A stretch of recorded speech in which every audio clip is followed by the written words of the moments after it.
Good afternoon, everybody, and welcome to this EADL webinar on on growth and the growth formula, which is something I'm really looking forward to because if there's a secret about growth, I really want to know about it. So I hope you're all interested to get involved with that. We've got a couple of nice speakers lined up for you, and I'll let everybody introduce themselves in a minute.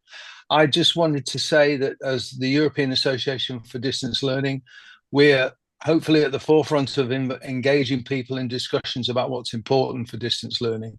And certainly getting and retaining customers is an important part of everybody's business. And it's just as true for distance learning and distance education as anything else. So be interesting to see what transpires. And we also know that telling a story is a good way of retaining customers and getting your point across. So we'll see how that pans out as well. One last plug for EADL. We also have our first full-time workshop, a whole day at OEB on December the 3rd in Berlin. And that's a great event, and I hope you're going to be able to join us. You can find it on eadl.org, and I'll come back and remind you about that at the end of the afternoon. So without too much of further ado, I'd like to introduce you to our moderator this afternoon, who is Tony Hopwood, and he'll run you through the process. Thank you very much, John, and a very good afternoon to everybody. My name is Tony Hopwood, and I'm a member of the organising committee for the webinars and the conferences that EADL runs.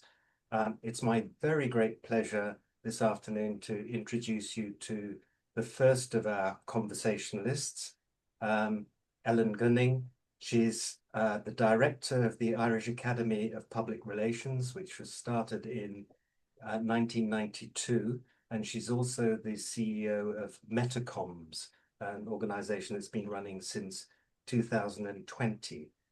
She's a very well-known international authority in the area of public relations. She's widely published a number of books and articles, and has won numerous awards. She's also a great conversationalist, as I know, having shared many very interesting conversations with her. And I'm very much looking forward to this conversation between her and Lorraine this afternoon. So without further ado, I hand you over to Ellen to introduce herself. Thanks, Tony. Super introduction.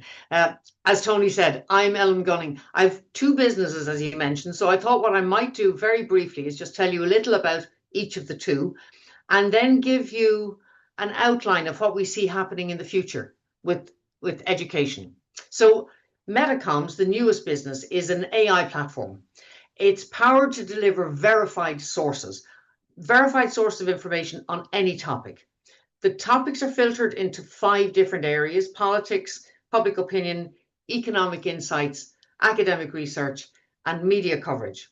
And we use all 5 of those filters to inform our work on the education side of the house. And the education side of the house is the Irish Academy of Public Relations. And the Irish Academy of Public Relations, as Tony said, is 30 odd, maybe nearly 40 years in existence at this stage. We began as a teaching institution at universities around Ireland, and we now teach primarily corporate training online worldwide.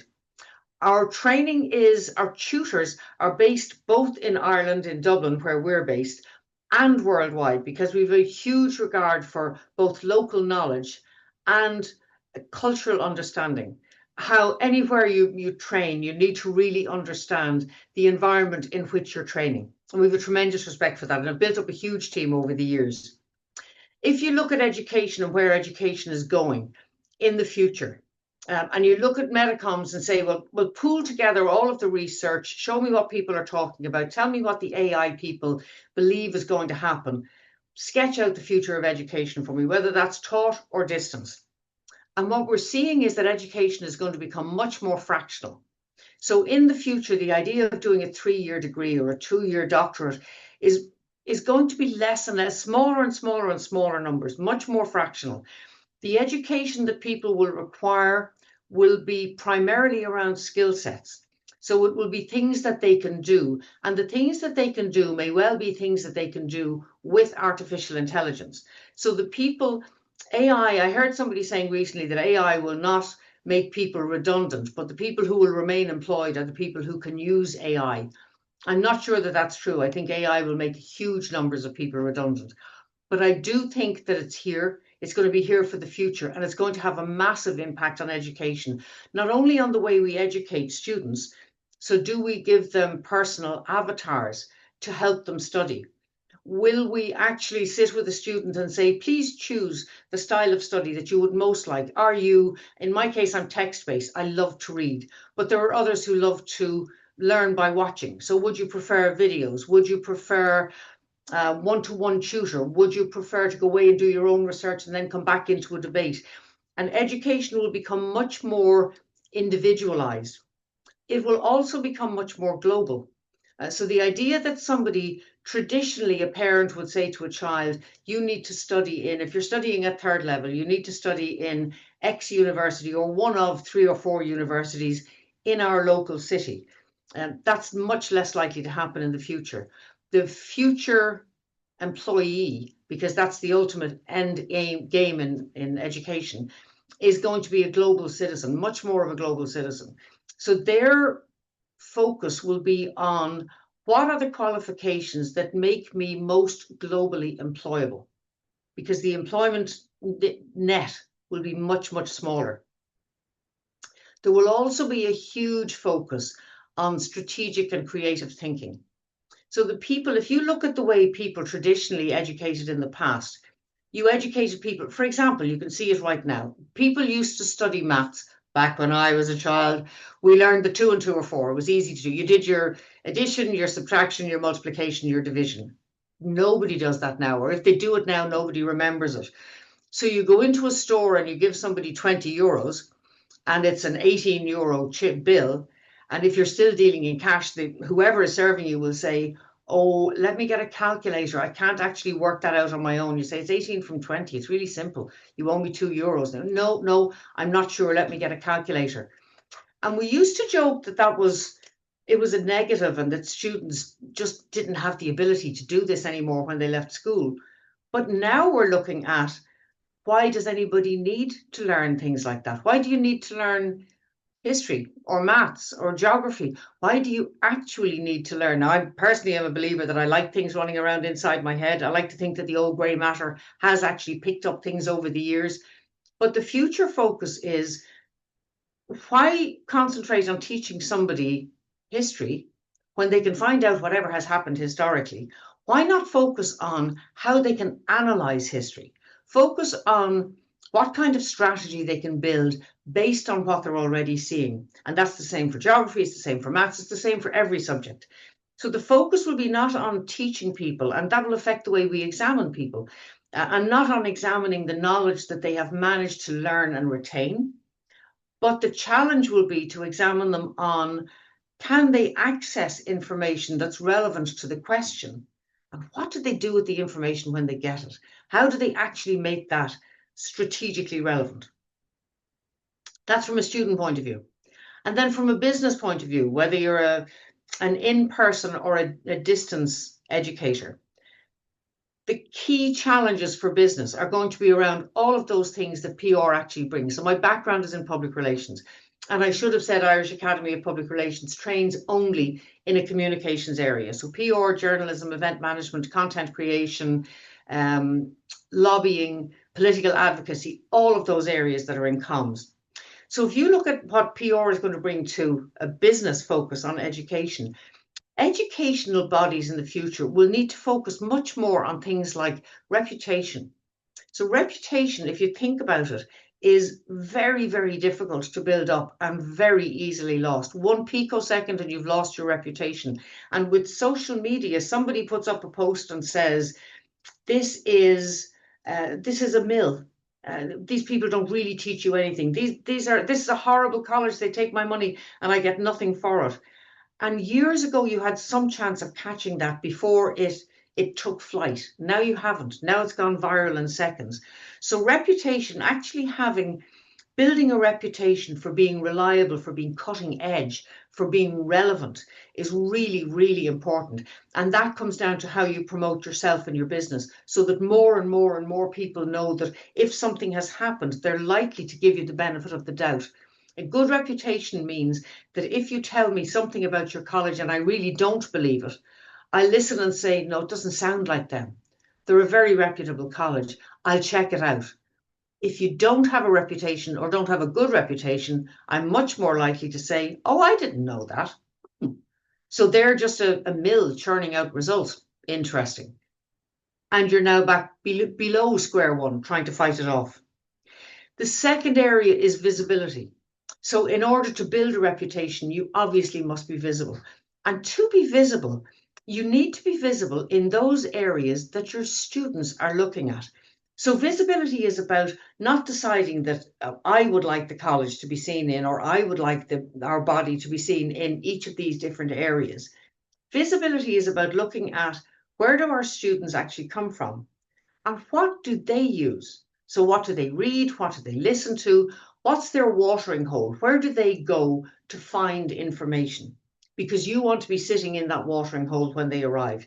It's not really about pushing out, because if you look at the way media has changed even in the last 3 years, maybe, when you try to contact somebody now, you can look at you can look at a family sitting around a table at the moment, and the family will all be influenced by different people. They'll be listening to different podcasts. They'll be following different people. They'll be accessing their media information from different places. So 5 people around a table might have a very different understanding of the same topic. So visibility is about finding where your people are actually visible, where they go to look for information, and sitting in that space. And you need to be very credible. And being very credible means that you need to be absolutely sure that everything you do has a good and an ethical and a sound base. And that's becoming more and more important, because that reflects your values. And values, if you look at the way values are being challenged at the moment, if you look at the way values are actually under threat at the moment, companies are now afraid to say they stand for things because they may attract negative publicity from the United States. So they're not saying anything in Europe that they would otherwise have said. They're keeping their heads below the parapet. But if you look at the other side of it, if you look at people like us who actually look to those companies to buy from them, we actually look and say, what do they stand for? And if they stand for nothing, do I really want to do business with them? A college that really isn't going to stand up for anybody's right to speak as they wish to? Surely that's what a college is about. Surely education is about making all those mistakes and having those great debates, and in a moderated way, in a respectful way, but it's got to be about those great debates. And that surely is what leads you to become a better strategic thinker. So values are also going to become much more important in the future.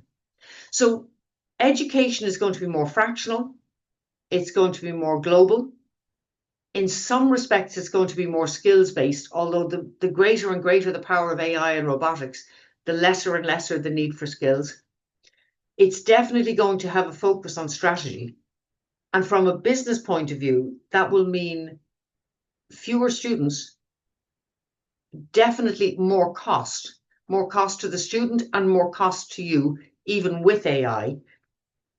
And that means that your reputation and your PR skills become even more important in the future, because if they can't find you, they can't trust you to teach them, and if they can't trust you to teach them, you don't have a business. But I didn't mean to end on a negative note. I actually think it's a really exciting challenge that we all face. I'm looking forward to what Lorraine is going to say, and I'm really looking forward to the debate afterwards.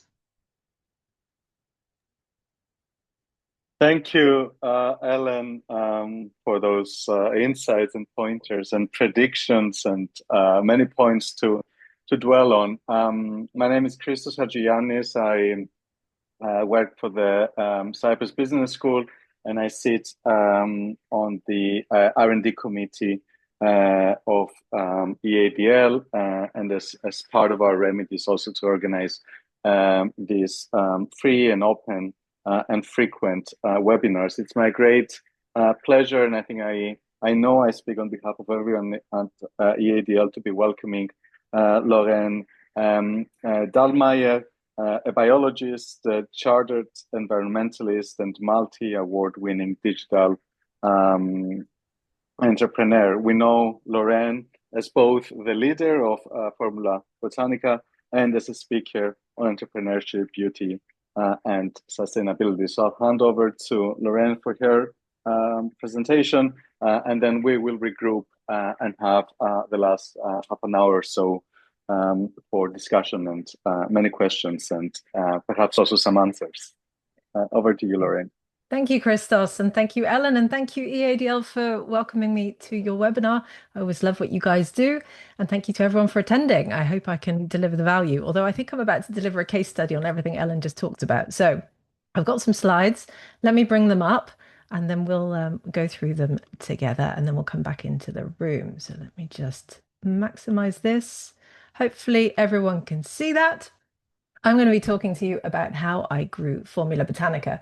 Just a little bit of context. Formula Botanica is the award-winning online organic cosmetic formulation school. So we teach people how to make skincare and hair care using natural ingredients. And here are some of the photos from our courses. And we are on a mission to teach the world to formulate. These are just some of the awesome beauty products that actually my team has made over the years. So you can see all sorts of colorful and lovely things in there. This is the sort of thing that we teach. We're teaching a very practical skill, but we're doing so online. Now, a bit of key info about us. We have over 22,000 students and graduates. And I just want to put this into context, first of all, because I actually bought Formula Botanica. It was supposed to be my side hustle hobby business when I was on maternity leave. It was just me. We just had, I think a handful of students at that point. Now we have over 22,000. We've taught in 194 countries and territories. Every single time I think we can't possibly extend it, we enroll someone in a new place. A few months ago, we enrolled our first student in Uzbekistan. We even have students in Liechtenstein, in Palau. I mean, tiny, tiny island nations out there in the Pacific Ocean. It's incredible. We have about 35 staff in the team. They're all remote as well, though we mainly recruit in the UK. We have 4 award-winning courses. And actually, I looked this stat up specifically for this talk. I didn't realize this, but we've sold over 65,000 courses in the last 10 years. So I'm very proud of that. And as a result of the courses that we deliver, we have over 2,000 5-star reviews on Trustpilot, which we're also incredibly proud of. So just put this into context. 10 years ago, it was just me at the kitchen table with my laptop and my phone and my baby and my toddler. Today, we are a global education institution. And I'm going to talk you through how we got to where we got to in a minute after I've just told you about what we teach. So we have 4 online courses. We have one in skincare, one in hair care. We have an advanced course. So people start with either skincare or hair care, then they flow into the advanced course. And then we have a beauty business management course as well. Almost everyone who studies with us wants to start their own business. So they are future entrepreneurs. They want to learn how to make the product, and then they want to learn how to sell the product. So we offer the whole suite. We also have a membership site for formulators, for people who want to continue with continuing professional development. These are just a bunch of the mini courses that we have in there that tackle all the trending topics that we see in the industry. And it's called The Lab at Formula Botanica. So let's look at where the brand is in 2025. People aspire to study with us. I'm very, very proud of that. I've worked incredibly hard at building a brand that is that strong. And our certificates legitimize the profession. Students, they save up for years to come and study with us, to enroll with us. And as a result of that, we divert people away from university. There are a few universities around the world that that teach cosmetic chemistry, but the vast majority of them will not teach you how to work with natural and organic ingredients, and they will not teach you how to create a business as a result of it.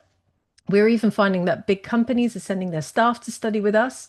And we have a blog, which will tie into what I'm talking about later, as to how I grew Formula Botanica. And our blog rivals the big publications in our industry. We get more hits on our blog than many of the publications that serve the cosmetics industry. So this is where the brand is in 2025. And we've been going since 2012, and I bought the school shortly after that. Oops. Okay. And this is just a snapshot of some of our graduates. They're very, very proud to be Formula Botanica graduates. We have such a thing in our community as the certificate selfie, because obviously that is an awesome thing for us to collect. We have hundreds and hundreds of these images of people going, I studied with Formula Botanica and I'm proud of it. So let's talk through the marketing strategy that I built for Formula Botanica. I'm going to go through this very, very briefly. This is a very high level overview. There is much more to it, obviously. I think this will very much also reaffirm everything Ellen was talking about earlier. There are 4 key steps to it. The first one is authority, then community, reciprocity, and scarcity. So let me talk you through what each of those things means. Firstly, authority for us means you show up as the trusted voice with evidence-based, high-quality content so people know that they're learning from the best. And this is a lofty aspiration, so let me talk you through very high level how we do this. Firstly, we have a content creation strategy. This means we have over 700 blog posts on our website and just shy of 300 podcasts, which I'm very proud to say have had over 1 million global downloads. Now, I'm a prolific content creator, so this was the first thing that I put in place, really. Every single week, come rain or shine, we put out a blog post and a podcast. And it's been like that for 12 years. And because of that, we've built up this massive bank of content. And because of that, people come to our website to digest that content. And it builds us up as the authority in our industry. Social media positioning has been a big one for us too. Here's a snapshot of our Instagram account this week. We have over 140,000 followers there. We're building up on YouTube. We're getting closer to 100,000. We're trying to basically use social media again to position us as the authority. And it's very hard to know what to put on social media if you don't have content. And that's where our content creation strategy obviously flows out. Because if you're putting out a blog post and a podcast every week, you always have something to talk about, right? Public speaking and webinars has been a big part of this as well. I've done a little bit less of this over the last few years, but things like this particular webinar, but also I've been on many big stages. And testimonials and success stories, which is what Ellen was talking about earlier. And as I said already, we have over 2,000 5-star reviews on Trustpilot. And we've worked incredibly hard at that. There is a whole backstory to it, which I'm happy to share if we ever get there. But it's really important that people land on our website and they see that credibility and that authority. And Trustpilot for us is front and center. And actually, whenever anyone visits our website, they come to me afterwards and go, wow, those reviews were amazing. And they really are. And that, I think, is a big part of how we've grown too. So that's step 1. Let's move to step 2, which is community. We want to make people feel like they're part of something that's bigger than themselves. And that little photo on the left there is actually, here I am at the front of my green dress. It's we got all the students together who we could at that point. People flew in from 35 countries. It was amazing. So what does this mean in practice? Well, because we're an online school, we don't really get together that often in person, and people are in 194 countries and territories, so we use online groups. And for now, that the best place to do that for us is still Facebook. It pains me to say it because I don't really want to be on Facebook anymore, but it is still the best platform for it. There are others coming out of the woodwork like School with a K and Circle and places like that. But for now, we use Facebook, and we have a school group on there which has over 15,000 members. So those are our students and graduates. And we have a free networking group as well, where we again position ourselves as the authority and we bring together all the beauty entrepreneurs we can find globally. And that has just shy of 100,000 members. We hit 99,000 this week. So this is really important for us because this is where people can connect with each other. We also host live webinars all the time. We do all sorts of things. In fact, I'm hosting a 3-hour webinar tonight, which is going to be pretty intense. We do in-person events and meetups when we can. That picture on the right was actually taken at a trade show in Amsterdam earlier this year.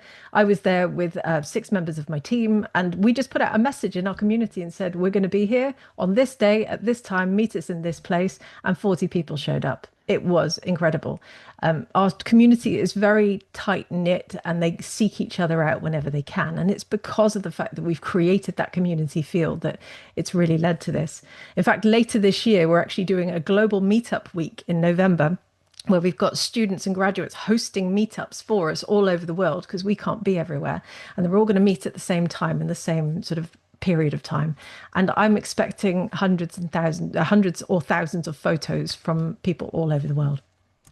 And word of mouth is incredibly important. Your reputation can be easily damaged, as Ellen said, but it can also easily grow if you provide a fantastic product, a fantastic support service, and a fantastic community with it. And word of mouth has been phenomenal for us over the years because, of course, when people are talking about making cosmetics, there are only a few places that they can have those discussions, and we come up all the time in those discussions. Step 3, reciprocity. This is my favorite. It means that we help first by giving away real value so that people feel supported before they even buy. And this, most companies don't do this, but we found that this has grown us on steroids, basically. So we invest in creating goodwill through generosity. That means we give stuff away all the time. And in return, we get loyalty, we get referrals, we get sales, we get that word of mouth. Again, as I said at the beginning, people aspire to study with us because of the reciprocity component. So we do that through big free online training events. We have trained over 800,000 people for free over the last decade. Very proud of that as well. We always say our mission is to teach the world to formulate natural skincare and hair care. And we can do that by teaching these massive free events. In fact, if you're interested, we are currently in one right now, which is why I'm doing this 3-hour webinar tonight. We provide a whole training course. It's all pre-recorded because people are in all sorts of time zones. We present it as a mini Netflix series, and you can just binge watch all the episodes and then learn how to make your own pumpkin face cream. So if you head over to formulabotanica.com after this webinar, just go and sign up and you can follow along. And if you want to formulate, more power to you. I wish you lots of fun with it. But we do the reciprocity component through always giving away things for free. The other thing, of course, is we provide content all the time, as I said at the beginning, blogs, podcasts every week. And that means we have something to send to people. There is nothing worse than opening up your inbox and just finding a whole raft of sales emails. Buy this, buy this, buy this, buy this. So we do this differently. We don't do those buy this emails until we're finally in that window where we've actually opened up enrollment. Instead, we go, have this, take this, please learn from this, share it with your friends, make the thing that we're teaching you, and we're doing it all for free. And because of that, people stay on our mailing list as well. So we have hundreds of thousands of subscribers because they want to hear from us every week. So this value first strategy, it builds trust. And it leads to a lot of growth and sales and marketing as well. And I think a lot of people are scared of giving away too much because they think people will only use the free stuff. Well, some people will only use the free stuff, but a percentage of those people will come and buy your courses as well. That's how we've sold 65,000 courses. And then the final pillar is scarcity. And this is quite possibly not quite my favorite, but it's certainly up there. It creates urgency with limited access so that people act while the opportunity is there. And the traditional education system does this very well. We all know generally you start the academic year in September. That is the beautiful scarcity that's built in there. We go slightly further. So we drive action through scarcity. And because we have this free training, for instance, the one that we're in right now, that disappears. So that's step number 1. We can't continue to offer these things all year round. You have a limited time window to focus your attention on the thing that we're giving you for free. And we want you to consume it. And then we want you to move on to the next step.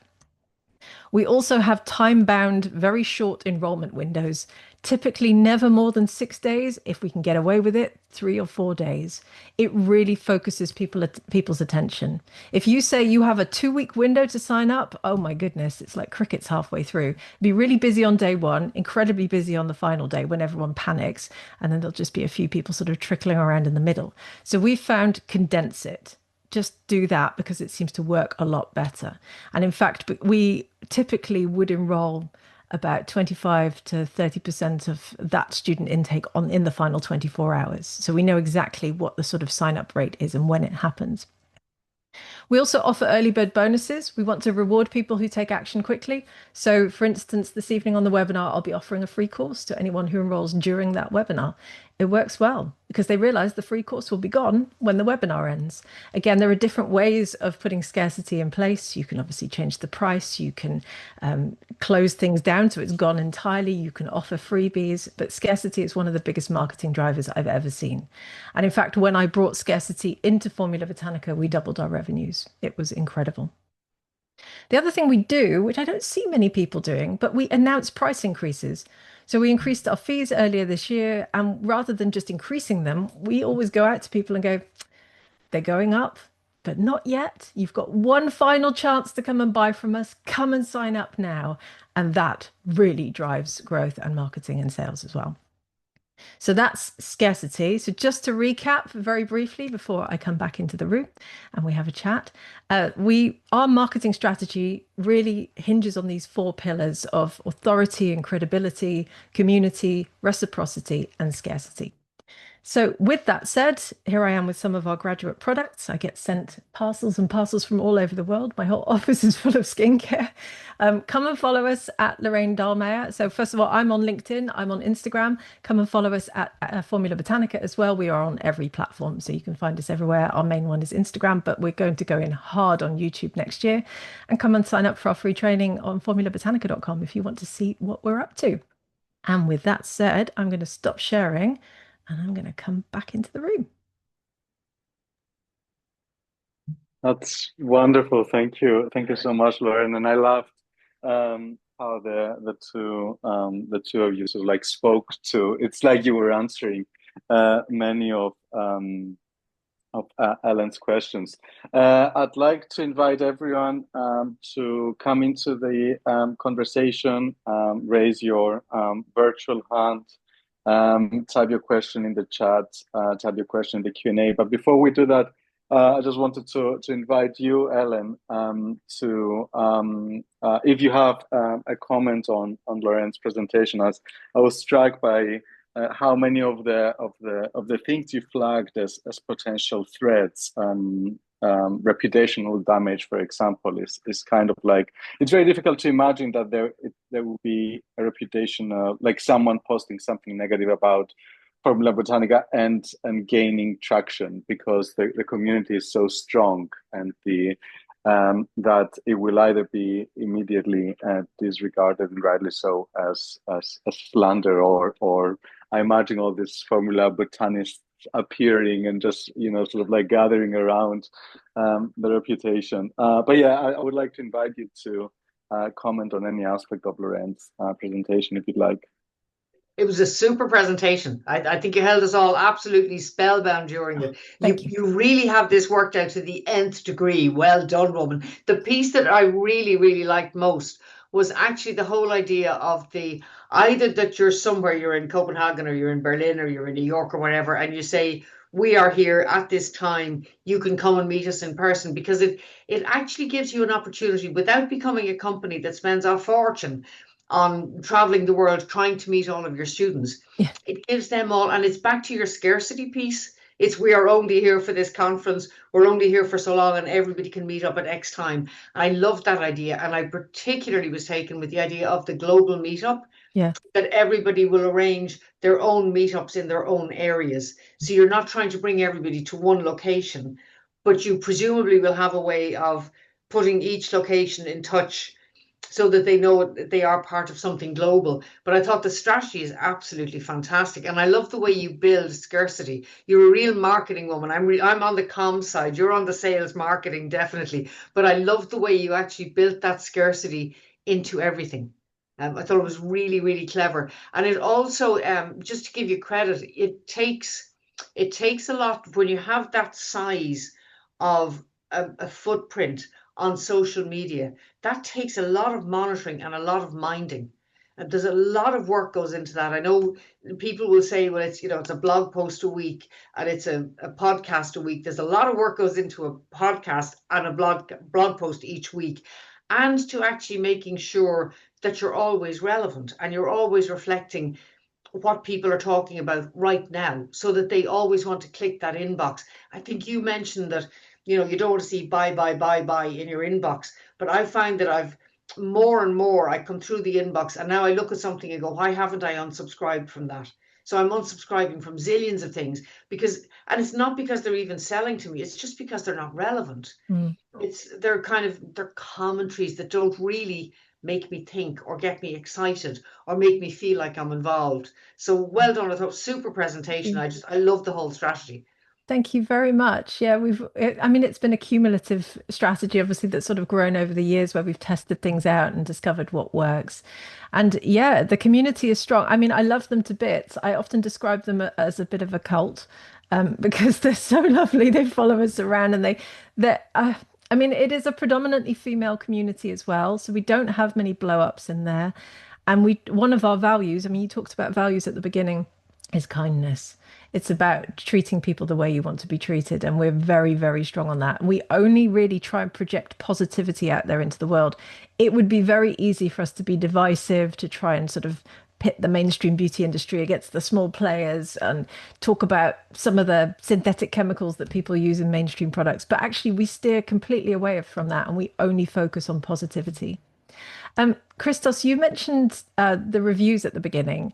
It might be helpful for me to actually tell the story of how we got to Trustpilot and 2,000 5-star reviews, because you said, I'm sure you don't get negative reviews. Yeah, yes, please. And there was also a question by Andrea Federson in the chat exactly about that. Don't you ever get bad reviews on Trustpilot, and how Yeah. do you deal with that? So yes, please. Well, let me answer that one in a minute. First of all, I think it's worth, because we do have people who talk negatively about it. We're a company. It happens. It would be strange if it didn't happen, to be honest. When I was about a year into Formula Botanica, and again, it was me and maybe two members of the staff by that point, because I'd made my first hires. One of our competitors, unbeknownst to me, went all across the internet and found the scammiest websites they could find, things like Ripoff Report and pissedconsumer.com and things like that.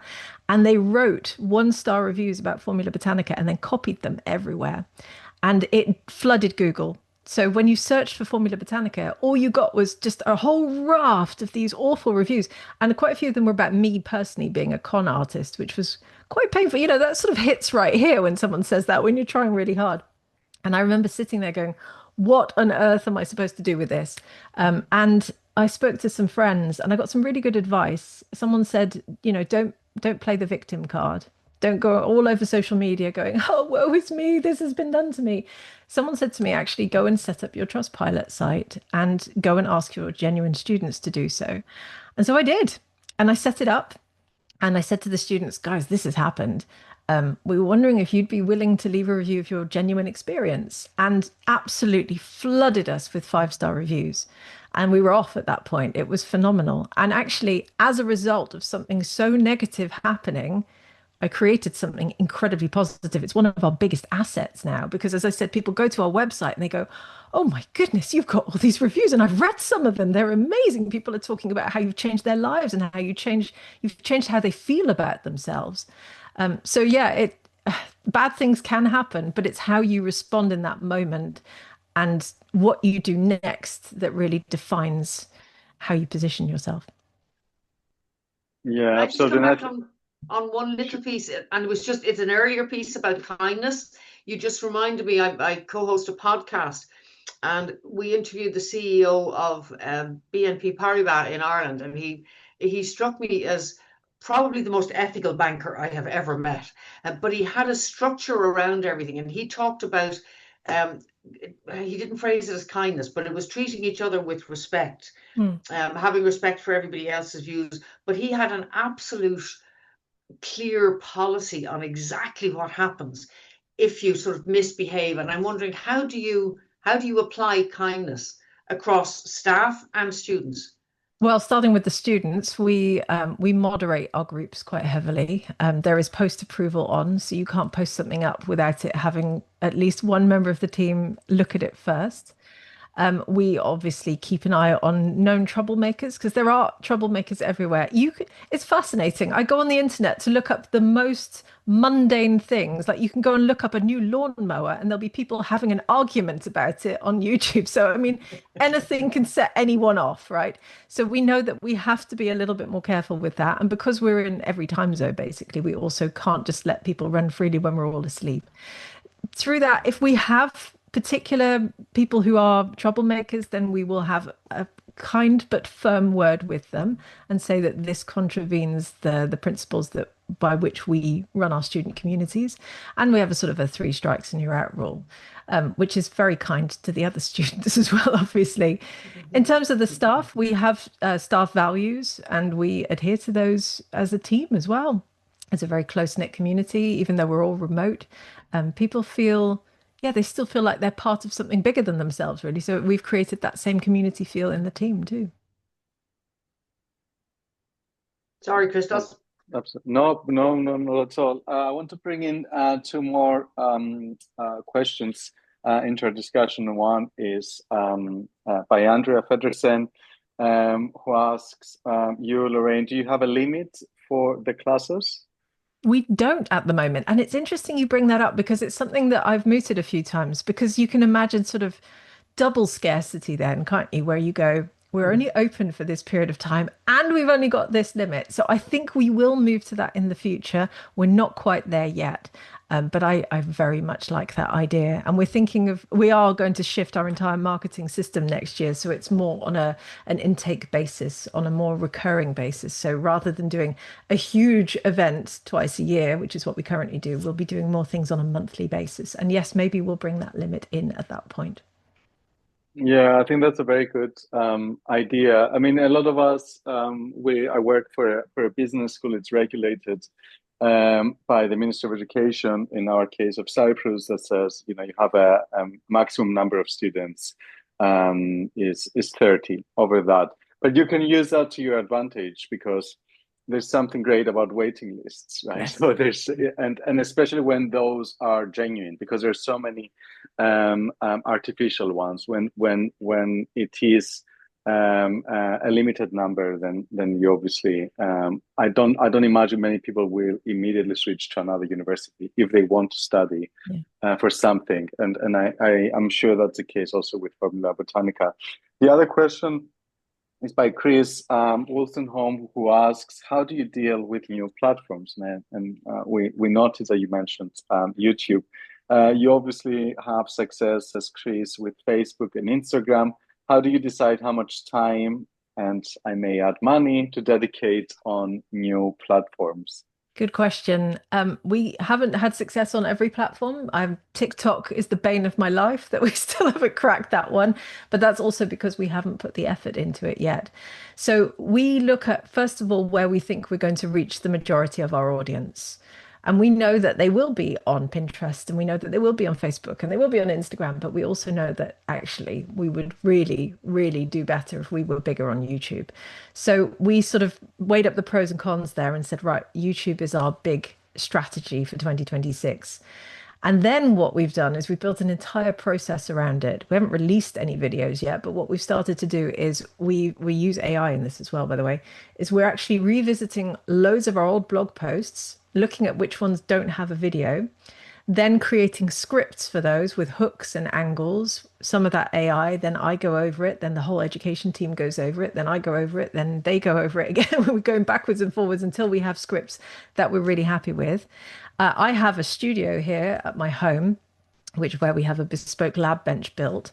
The team then congregates there together. We film for 2 days.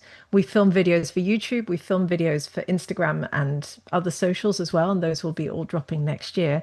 And then we're going to start pushing those out every 2 weeks to our audience as well.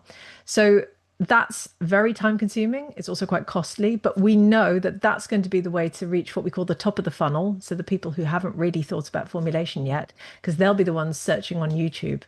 I would love to have a team of 30 social media people who are like on every platform all the time, but we've had to just prioritize what works best for us at the moment. And that for now has been Facebook and Instagram, but we're shifting the whole thing to YouTube.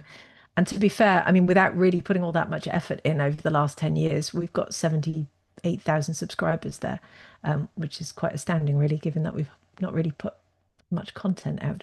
So I'm hoping that will do very well. Yeah, and it's exactly what you said, Ellen, that you need to know where your customers are. As you graphically put it, go to their watering hole when they come to be there already. I imagine one of the challenges is to also find where your customers might be. but perhaps not many. Despite what we sometimes think, there is a kind of like monopoly of platforms in the sense that there's like three or four, and yes, there are new ones that every now and then, like TikTok, I imagine, is the sort of like famous example of that. But Yeah. yeah, that requires listening to your customers and also perhaps being a little bit reactive rather than proactive. It also requires you to spend time on those platforms yourself. Mm. And I find that a lot of people don't do that. So then they go, I must be big on TikTok, but they don't actually really know how TikTok works. And I decided I was going to figure out how this worked. So I just sit there and I scroll through things and I figure it out and I click on stuff. And my team does the same. So it's, yeah, if you want to be big on a platform or you want to grow on a platform, you have to spend time on it too and really understand what other people are saying on there, what's trending, how you use the different functions, just play around with it. And you also need to be very careful that the platform reflects what people expect of your business. Mhm. I gave a talk a couple of years back, and an Indian gentleman who was in financial services, I raised a question afterwards and said that he had all of this sort of business platforms for his financial services business, but he had a massive following on TikTok for Indian Bollywood dancing that he did. A huge following, and people said, "Oh, I never realized you had such a personality, and this is fantastic." And his question was, should he join the two together? And I was absolutely horrified. I was saying, no, no, no. If I want to buy financial services, I want to buy from somebody who's quite boring. I expect somebody to sit there and work through the figures and be very sensible. The fact that you have another life is fine. But if you combine the two, it will actually seem completely inappropriate and it won't work for me. And I think part of the challenge with different, so and we're still talking about social media strategies as opposed to social media platforms, as opposed to specific influencers, which is now a hugely growing thing. But specific platforms, it's not really about can we get onto it and how well can we master it? It's also about, is it appropriate that we are there? So is TikTok somewhere I would expect to see your company? Because TikTok has such a, I don't know, a young of Ivy, an irreverent kind of feel to it. And will it work for your company? So just, sorry, another area to be conscious of. And then the whole area of influencers and the number of people now who use influencers in order to reach people that they can't reach in other ways. So people will buy from Gwyneth Paltrow because Gwyneth Paltrow said, "Isn't this amazing? You should buy from it." There's a colleague of mine recently did a deal with an influencer because it's all about money. You pay somebody to influence on your behalf, but they'd spent a long time actually explaining what the product was about and who used it and the values that they had in the company. And the influencer eventually said, yes, that's fine. They did the deal. And for whatever length of time, she promoted the product. And then 2 weeks later, she began to promote a competitor's product. Mhm. And when I spoke to the PR consultancy about it, they said, yes, but we couldn't afford to pay her not to promote, to buy that extra space for another 6 months or so. And I thought the problem was actually deeper. The problem was that they hadn't found an influencer who got the product. They hadn't found an influencer who said, I love organic products.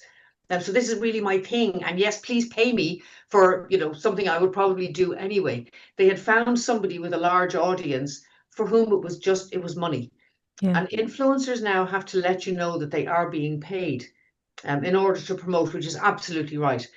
But that diminishes slightly their influence. So I think it makes it even more important to find the right influencer. But I do think influencers, because they reach such a niche market and because that market is so loyal to them, I think influencers are going to be much more important in the future. And you can Isn't see it if you look at the politics in the United States. You can see that the influencers actually have larger audiences than a lot of the nighttime show. Jimmy Kimmel has a small audience by comparison with some of the other political influencers in the States. yeah. And it's definitely the way it's going.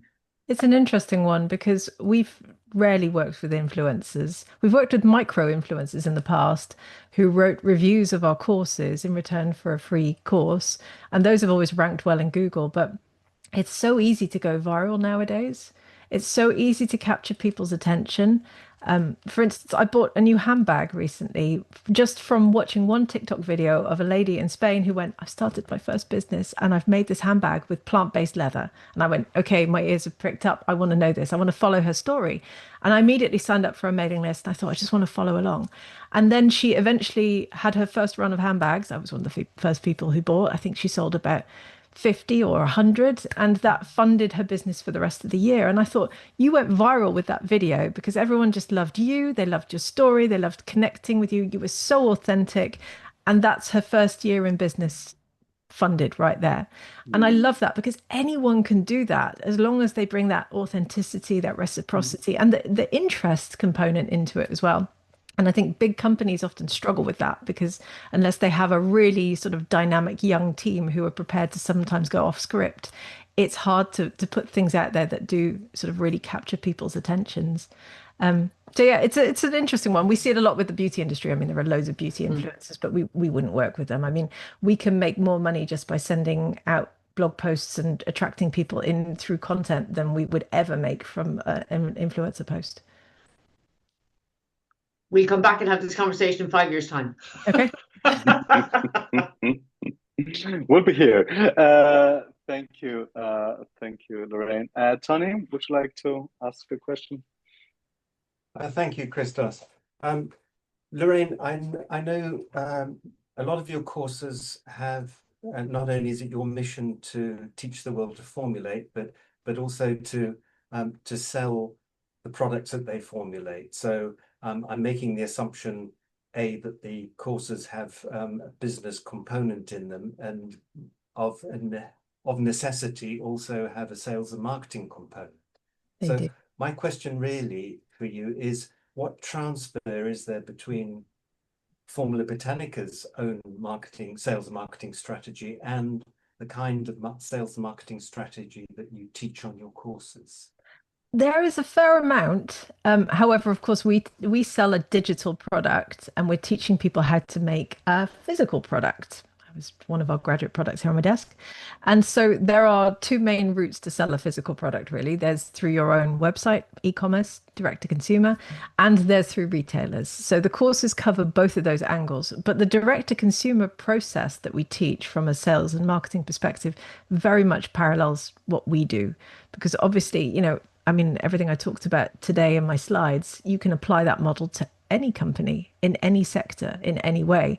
It's about building content. It's about being visible. As you said at the beginning, Ellen, visibility is critical. If you cannot do it, you have to just get over yourself. I was very much there in the beginning as well. I didn't want to make videos and off I went, and suddenly the whole thing snowballed because I was visible. So yeah, we teach all of that in our courses as well, because we want people to be able to not just make a product, but also turn that product into a business. And those are two fundamentally different skill sets. And many of our students would rather be in the back room, sort of tinkering with their ingredients and making their skincare products. But saying that, I mean, some of our students have had phenomenal success. One of our graduates, Sandra, she's in the US. She runs a brand called Nopalera.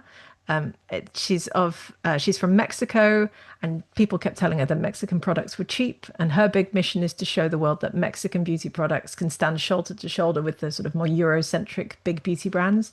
So everything contains the cactus, the nopal cactus. You can even see the cactus logo in the hair there.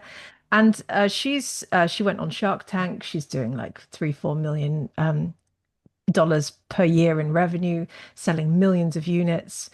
It's incredible. And I hear stories like this all the time. Last week, I interviewed a student from Slovenia who's on track to do 5 million euros in sales this year.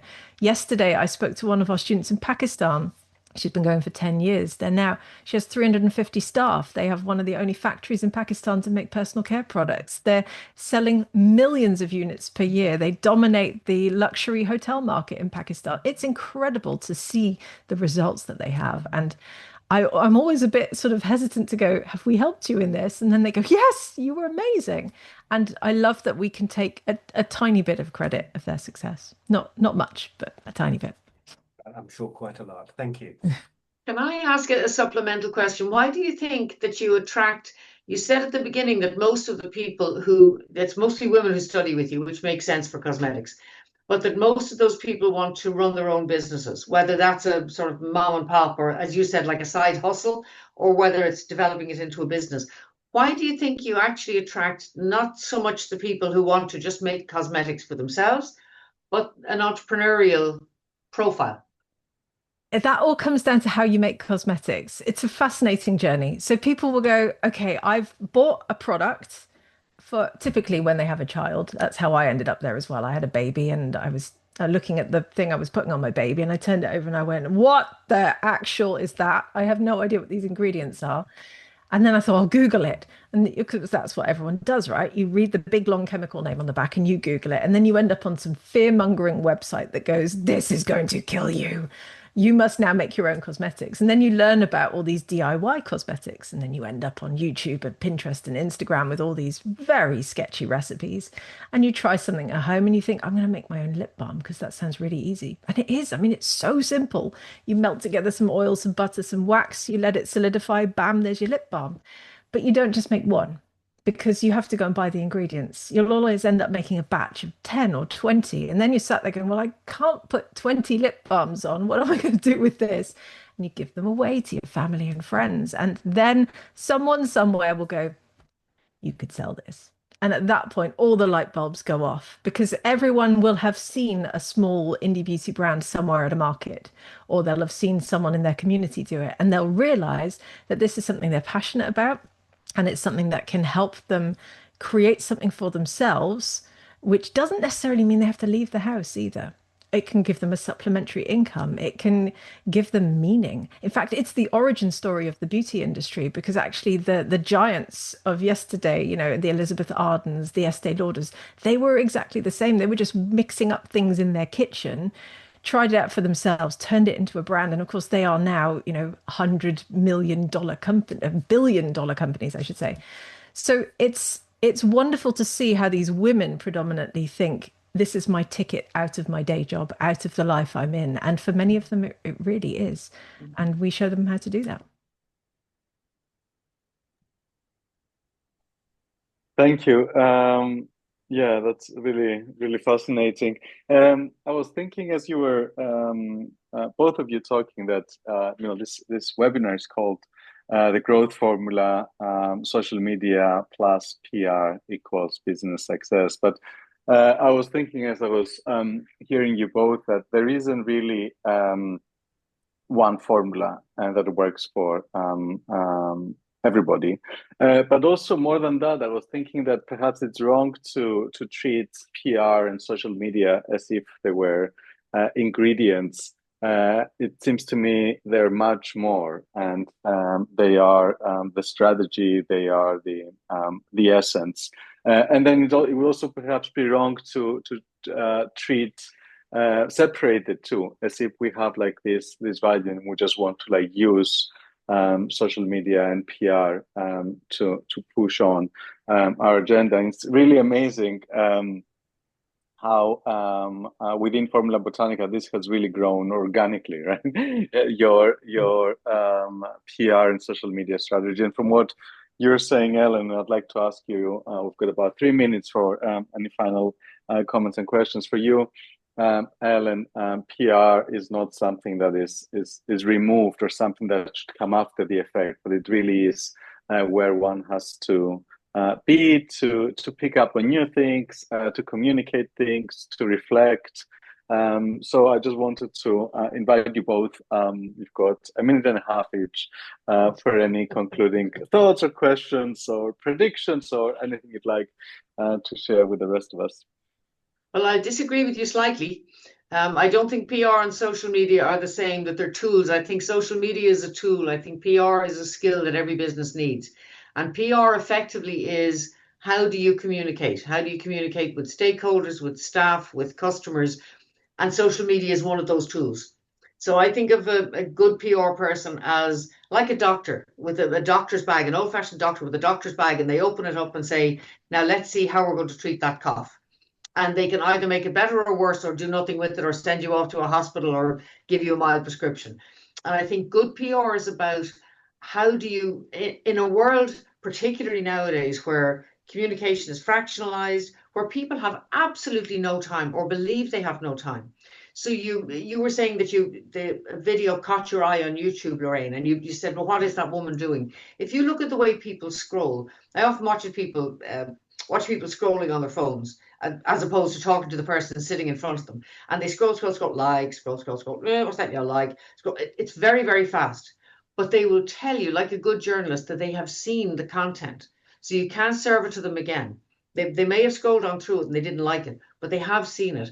And I think one of the big challenges for communication now is how do you reach those people in a world where nobody has any time? But more crucially, when you flip it to a crisis situation or something that has gone wrong, and you really want people to hear your side of the story, how do you reach them then? And I think PR is about setting up the right channels to meet the right people, or to reach the right people, so that when you do need them for whatever reason, whether it's as customers or stakeholders, or as people that you really need to influence on your own behalf, that the appropriate channels are there to reach them. Lorraine? Yeah, I agree. And I would just, as my closing words, would just say, I think there is a formula. I don't think it's going to date, because if you stick with those sort of high level principles I talked about and Ellen talked about at the beginning, authenticity, credibility, community, reciprocity, scarcity, those things will never date. And you can fill in the blanks for what your organization needs to do. We've done it in our way, but everyone can come up with a different way of doing that. But if you're authentic and you're generous and you're kind, you have those values, and you build a community around you, and you constantly give away value, and then you build those scarcity components into it, I think anyone can grow their business and sell quite a lot of products with it, as we have shown over the last 10 years. But most importantly, we've had a huge impact. I don't know if you can see all the products stood behind me. As I said at the beginning, I get sent parcels from all over the world. And in those parcels are these beautiful skincare and haircare products that I get. But most importantly, there are handwritten letters. I have a big file full of them. People going, you changed my life. You changed my life. I can't thank you enough. When I do meet people in person, they often, some of them get choked up, not because it's me, I certainly hope not anyway, but because they want to tell me their story so badly. And as they're telling me their story, they get so emotional because it means so much to them that they've been able to change their life, that I realize that's the impact that we're having here. So growth and marketing and sales are fantastic, but actually the impact is the biggest thing. And that's the thing that obviously you have to aim for the whole time. That's your North Star. So that's what I'd end on. Absolutely. And this is what we sell, right? We sell education, and education is not a product. It's a way of being, it's an opportunity, it's hopes, it's dreams. So that was a great way to end. John, would you like to say a farewell? Well, first off, I'd like to thank you all, Lorraine, Ellen, and yourself, Christos, for a really fascinating session. I don't think there's anything I can say in terms of a summary that sums it up better than what Lorraine has just said. I mean, we all know, from marketing, that the more authentic you are, the more real the story that you tell is, and the values that you bring to your business are so important in terms of what you do. So, no, I thank you for that. I mean, it's been great, and I'm sure everybody's really, really enjoyed that. If you've enjoyed the webinar, and I'm sure you probably have, we would like to see you at OEB in Berlin on the 3rd of December, when EADL takes on further discussions about distance learning, and in particular the use of AI and learning analytics. The workshop is part of the pre-conference session for OEB, so it is in fact free. So it's part of that reciprocity deal if you want to come along. So we look forward to seeing you, and we'll be back with another webinar probably in the next year. So we look forward to seeing you then. And thank you again for participating. Thank you for coming. And thank you once again to our speakers and panelists. Thank you for having us. Thanks a million. Cheerio. Bye.